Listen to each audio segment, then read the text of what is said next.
सिद्धियां और 9 निधियां। अष्ट सिद्धि नव निधि के दाता, असबर दीन जानकी माता। राम रसायन तुमरे पासा, सदा रहो रघुपति के। आज तुम लोगों ने पुण्य करा होगा, शनिवार के दिन पूर्णिमा के दिन तुम्हें अष्ट सिद्धि नव निधि मिल गई। आज किस्मत वाले हो गया, भाग्यशाली।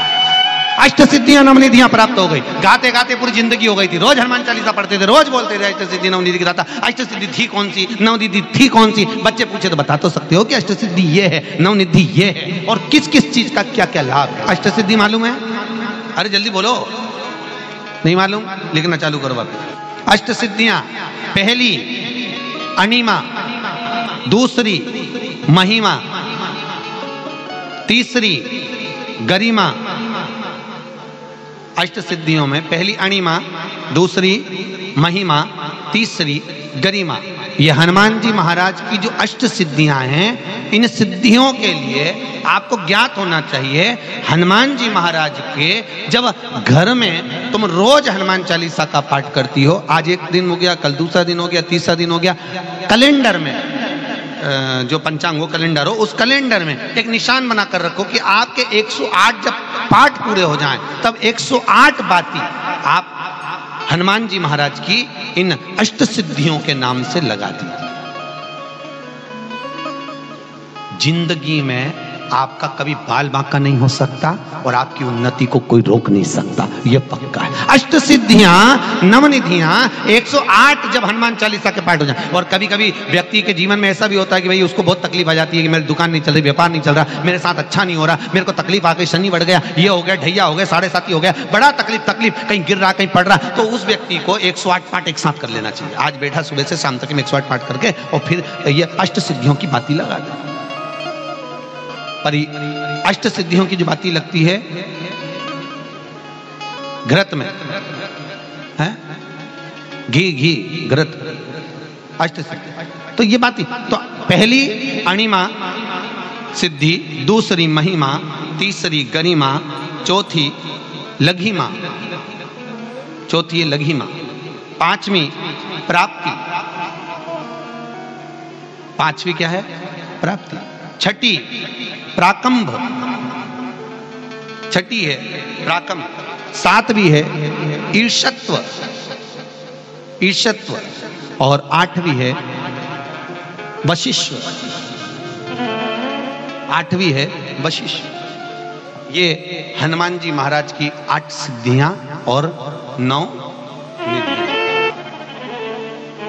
पूरी हनुमान चालीसा की एक एक चौपाई में एक एक चीज से एक एक बीमारी का इलाज है, एक एक बीमारी का। महाराज हनुमान चालीसा की एक एक चौपाई से एक एक बीमारी का।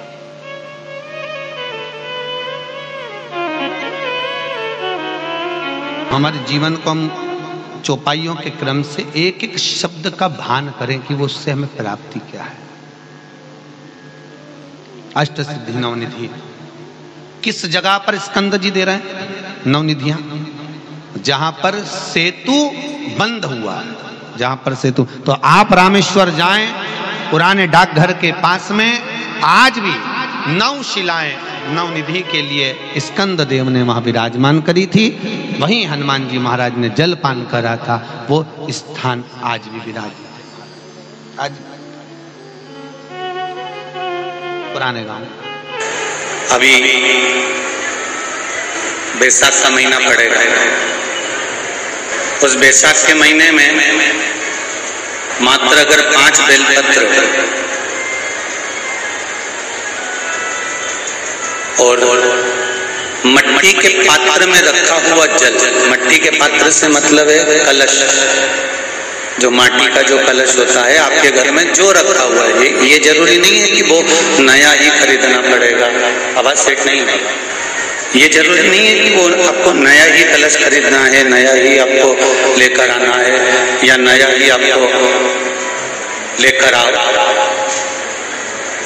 आपके घर में जो मिट्टी का कलश रखा हुआ, जो माटी का कलश आपके घर में रखा हुआ, 5 बेलपत्र, मट्टी के कलश में जो जल भरा हुआ हो, वो जल तांबे के पात्र में डालकर शिव जी पे 5 5 बेलपत्र अशोक सुंदरी वाली जगह पर जो आप लेकर आए हो, 5 बेलपत्र वो अशोक सुंदरी वाली जगह पर समर्पित कर मट्टी के पात्र का जो जल है वो जल बैसाख के महीने में किसी भी दिन, चाहे आप सोमवार को कर लो, प्रदोष को कर लो, चाहे आप शिवरात्रि पे कर लो बैसाख महीने की, तो आप अगर उस मट्टी के कलश का जल या पात्र का जल शंकर भगवान को 5 बेलपत्री अशोक सुंदरी वाली जगह पर समर्पित कर जल अगर चढ़ा देते हैं तो महाराज ये उदर से जो जुड़ी हुई परेशानियां जो मनुष्य को झेलना पड़ती है, चाहे भोजन नहीं पच रहा हो, चाहे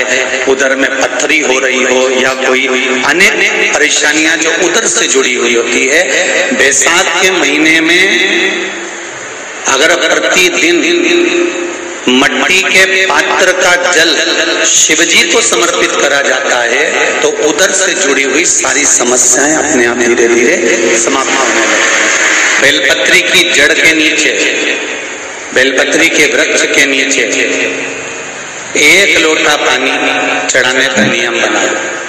रोज नहीं चढ़ा सकते, सोमवार चढ़ाओ, सोमवार को नहीं चढ़ा सकते तो प्रदोष के दिन चढ़ा लो, प्रदोष को नहीं चढ़ा सकते तो जो बैसाख